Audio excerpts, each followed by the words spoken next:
Assalamualaikum warahmatullahi wabarakatuh. Halo semuanya, perkenalkan nama saya Liwanasari Berlianti dengan NIM 511222070. Saya dari kelas A3 Ilmu Komunikasi. Saya di sini akan menjawab soal ulangan akhir semester mata kuliah Pengantar Ilmu Komunikasi dengan dosen pengampu Bapak Media Susahya MS. Di sini akan menjelaskan yang pertama, saya akan menjelaskan dua model komunikasi. Yang pertama, model Laswell, dan yang kedua saya akan menjelaskan model Berlo. Lalu soal yang kedua yaitu jelaskan fungsi komunikasi. Saya di sini akan menjelaskan fungsi komunikasi ritual. Baik, soal yang pertama saya akan menjelaskan dua model komunikasi, yaitu model Laswell. Nah, mari kita berkenalan terlebih dahulu dengan siapa pencetus model Laswell ini. Ternyata pencetus model Laswell ini adalah Harold Laswell. Model Laswell ini muncul pada tahun 1948. Model Laswell sering diterapkan dalam komunikasi massa. Nah, model ini nih mengisyaratkan bahwa lebih dari satu saluran yang dapat membawa pesan. Oh ya teman-teman, ternyata di model Laswell ini nih ada unsur sumbernya, yaitu yang pertama ada who, yang kedua say what, yang ketiga in which channel, yang keempat to whom, and the last itu with what effect. Nah, mari kita jabarkan dari 5 unsur tersebut satu per satu. Yang pertama, who, yang berarti siapa. Maksudnya itu sumber atau orang yang memberi pesan. Yang lebih kita kenal itu komunikator. Komunikator itu apa sih? Komunikator itu pelaku utama dalam proses komunikasi. Lalu yang kedua yaitu ada say what. Say what itu artinya mengatakan pesan yang ingin disampaikannya. Lalu yang ketiga yaitu ada in which channel. In which channel ini nih dengan saluran berkomunikasi. Dalam proses komunikasi ini pasti kita memperoleh proses penyampaiannya itu tuh memperoleh alat gitu. Nah, alat ini agar pesan yang kita sampaikan itu sampai dengan tujuan. Yang lebih kita kenal itu dengan sebutan media yang berupa TV, radio, koran, dan lain-lain. Baik, unsur yang keempat yaitu adalah to whom. To whom itu siapa? Siapa yang dijadikan tujuan komunikator untuk penerima pesan. Nah, penerima pesan ini nih disebut atau yang kita kenal itu tuh adalah sang komunikan. Lalu unsur yang kelima atau unsur yang terakhir ada with what effect. With what effect ini nih dalam proses komunikasi. Tentunya komunikator ini nih memiliki tujuan untuk apa pesan yang ingin disampaikan ke sang komunikan. Nah, dari pesan yang disampaikan ke komunikan itu pasti muncul sebuah efek atau dampak terhadap komunikasi, yaitu bisa perubahan sikap atau bertambahnya ilmu. Itu unsur yang terakhir. Lalu selanjutnya saya akan membahas kelebihan dan kekurangan yang dimiliki di model Laswell ini. Yang pertama, dasar konsep komunikasinya itu karena muncul awal-awal perkembangan komunikasi. Lalu yang kedua, fokus pada aspek penting komunikasi seperti 5 unsur yang tadi saya sebutkan. Lalu kelebihan yang ketiga yaitu model Laswell ini mudah dan sederhana. Lalu kelebihan yang dimiliki model Laswell ini yaitu dapat diaplikasikan pada berbagai bentuk komunikasi. Lalu kekurangan yang dimiliki model Laswell ini adalah karena model Laswell ini tidak ada penjelasan tentang feedback atau umpan balik. Padahal dalam proses komunikasi bisa dikatakan efektif ketika komunikasi ini memiliki feedback atau respon terhadap apa yang disampaikan oleh komunikator. Komunikasi yang saya akan jelaskan yaitu adalah model Berlo. Model Berlo ini nih dikemukakannya oleh David K. Berlo. Model Berlo ini muncul pada tahun 1960. Model Berlo ini lebih dikenal dengan sebutan model SMCR. Nah, di model SMCR ini ternyata memiliki kepanjangan, yaitu S-nya itu source yang artinya sumber. Lalu M-nya itu merge yang artinya pesan, C yaitu channel yang artinya saluran, lalu R receiver yang itu artinya penerima. Dari 4 elemen yang tersebut yang saya sebutkan tadi ternyata memiliki aspek-aspek lainnya teman-teman. Yang pertama dulu, source itu dipengaruhi oleh keterampilan komunikasi, sikap, pengetahuan, sistem sosial, dan budaya.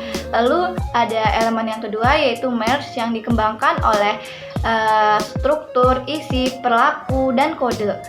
Terus yang ketiga yaitu channel. Channel itu tuh membutuhkan kayak mendengar, melihat, penciuman, merasa, dan menyentuh. Lalu unsur yang keempat yaitu ada receiver.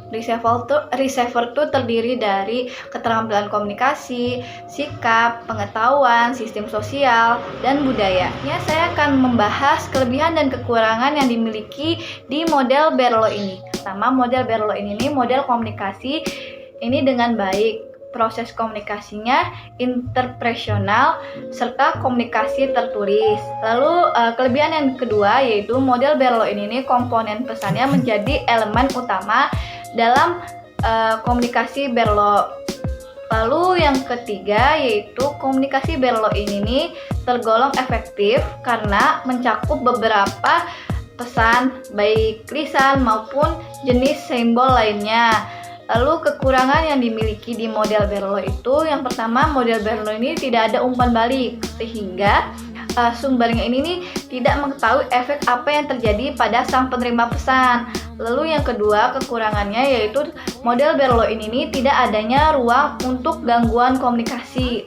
Lalu yang kekurangan yang ketiga yaitu model Berlo ini model komunikasi yang bersifat kompleks. Lalu kekurangan yang keempat yaitu model Berlo ini model komunikasi yang bersifat linear yang hanya terjadi hanya satu arah saja. Lalu kekurangan yang kelima model Berlo ini komunikasinya nonverbal karena dianggap tidak penting. Soal yang kedua yaitu saya akan menjawab jelaskan fungsi komunikasi. Nah, fungsi komunikasi ini ada 4 yaitu fungsi komunikasi sosial, fungsi komunikasi ekspresif, fungsi komunikasi ritual, dan fungsi komunikasi instrumental. Nah, di sini saya akan lebih membahas fungsi komunikasi ritual.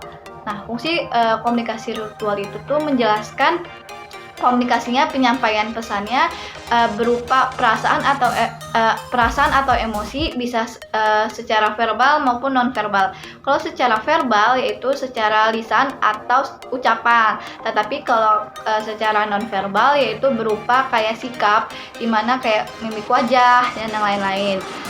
Nah, contohnya seperti saya akan mengambil fungsi komunikasi ritual itu, contohnya saya sebagai orang muslim di mana saya memiliki kewajiban yaitu melaksanakan sholat 5 waktu yaitu sholat zuhur, asar, maghrib, isya, dan subuh.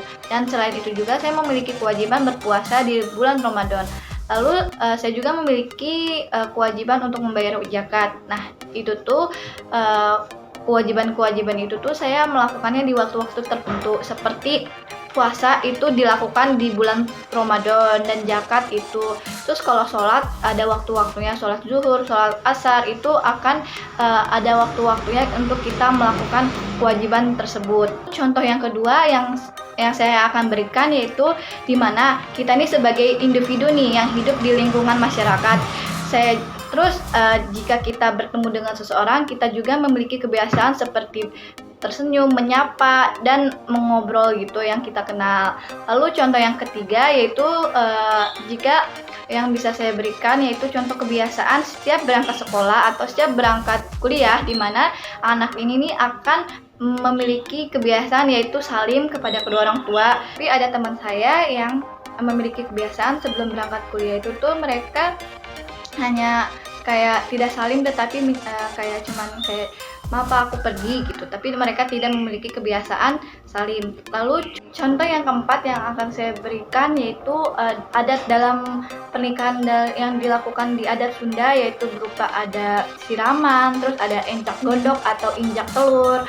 Lalu ada kayak beda lagi adat dalam pernikahan di Sumatera yaitu akan ada rangkaian-rangkaian yang sangat panjang. Lalu contoh yang kelima juga saya akan memberikan kayak dalam acara ulang tahun di mana ada nyanyian selamat ulang tahun, potong kue, terus tiup lilin, dan itu akan dilakukan setiap ada yang ulang tahun, merayakan ulang tahun. Lalu di mana contoh yang keenam yang akan saya berikan yaitu di mana kita nih punya teman lama tetapi kita bertemu sama mereka. Sebelum kita ngobrol pasti kita mempunyai kayak ala-ala tos gitu, kayak ginilah. Itu setiap kita bertemu pasti dilakukan. Sebenarnya secara tidak sadar fungsi komunikasi ritual ini sudah kita lakukan, di mana fungsi komunikasi ritual ini kita lakukan repeat, artinya lagi dan lagi kita lakukan. Teman-teman, itu sekian dari penjelasan saya. Soal yang pertama saya sudah menjawab, jelaskan dua model komunikasi. Yang soal yang kedua yaitu jelaskan fungsi komunikasi. Saya mengambil komunikasi ritual. Sekian dari jawaban dari saya, kurang lebihnya mohon maaf. Wassalamualaikum warahmatullahi wabarakatuh.